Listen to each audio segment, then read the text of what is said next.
दुनिया के सभी रिश्तों में सबसे प्यारा रिश्ता भाई बहन का रिश्ता होता है।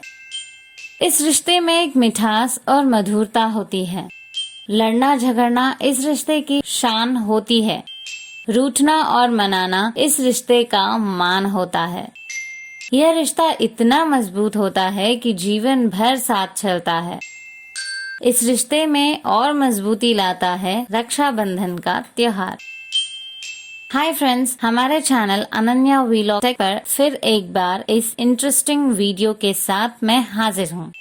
अगर आपने अभी तक हमारे चैनल को सब्सक्राइब नहीं किया है तो अभी सब्सक्राइब करें और बेल आइकॉन पर जरूर क्लिक करें ताकि हमारी हर नोटिफिकेशन आप तक पहुंचती रहे। तो चलिए दोस्तों, आज हम रक्षाबंधन त्योहार और उसके इतिहास के बारे में कुछ जानकारी हासिल करें। सावन का महीना आते ही दुनिया भर की भारतीय बहनें राखी का दिन जानने में लग जाती हैं। विवाहित बहनें अपने भाइयों का इंतजार करती हैं। इस दिन किसी भी भाई की कलाई खाली नहीं रहती। जिसके सगे भाई या बहन नहीं होते हैं, वे भी किसी और को अपने भाई बहन बनाकर यह त्योहार खुशी से मनाते हैं। दोस्तों, हमारे देश में यह प्रथा महाभारत काल से चली आ रही है। भगवान श्री कृष्ण की एक चाची थी जिनका नाम था श्रुत देवी। जब श्रुत देवी ने एक विकृत बालक को जन्म दिया, तब उसकी भविष्यवाणी में निकला कि जिसके छूने से यह बालक सुंदर और स्वस्थ हो जाएगा, उसी के हाथों इस बालक की मृत्यु होगी। इस बालक का नाम शिशुपाल था। दोस्तों, एक बार श्री कृष्ण अपने चाची के घर आए थे। तब श्रुत देवी ने बालक को श्री कृष्ण के हाथों में थमाया। श्री कृष्ण के स्पर्श करते ही शिशुपाल स्वस्थ और सुंदर हो गया।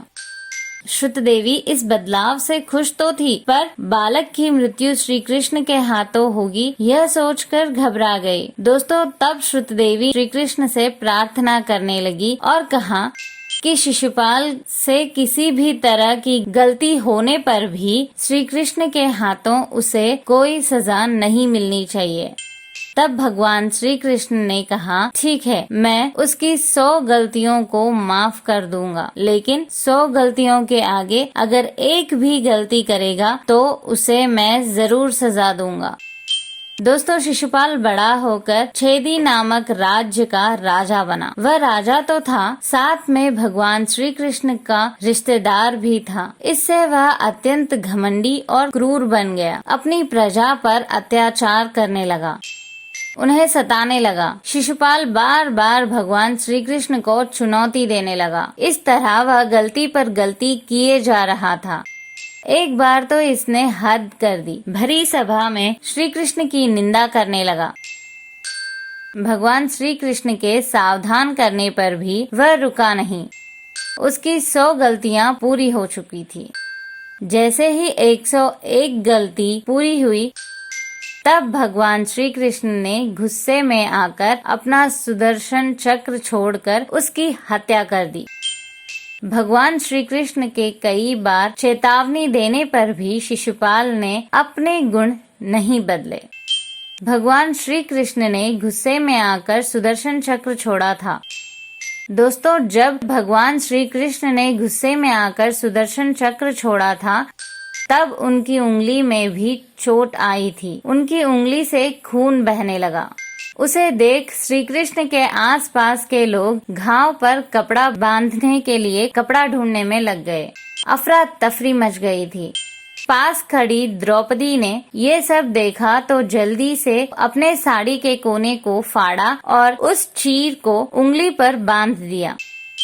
इससे खून का रिसाव रुक गया। तब भगवान श्री कृष्ण ने कहा, धन्यवाद प्यारी बहना, तुमने मुझे कष्ट के समय मेरा साथ दिया। मैं भी तुम्हें कष्ट के समय साथ दूंगा। यह मेरा वादा है, इसका मैं तुम्हें वचन देता हूँ। इस घटना से रक्षाबंधन की प्रथा चली आई। भगवान श्री कृष्ण ने भी अपना वादा पूरा किया।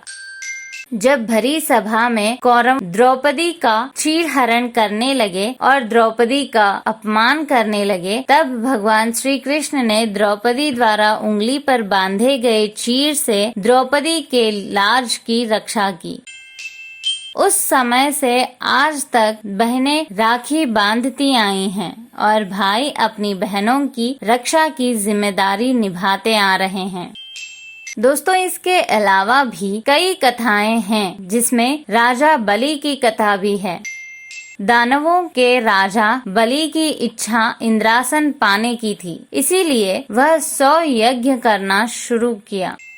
यह बात जानकर भगवान इंद्र घबरा गए। वे दौड़कर भगवान विष्णु के पास गए। भगवान विष्णु ने उन्हें इंद्रासन बचाने का आश्वासन दिया। दोस्तों, तब भगवान विष्णु वामन अवतार धारण कर एक ब्राह्मण बनकर बलि से 3 पग जमीन भिक्षा में मांगी। बलि ने ब्राह्मण को 3 पग जमीन माप लेने के लिए कहा।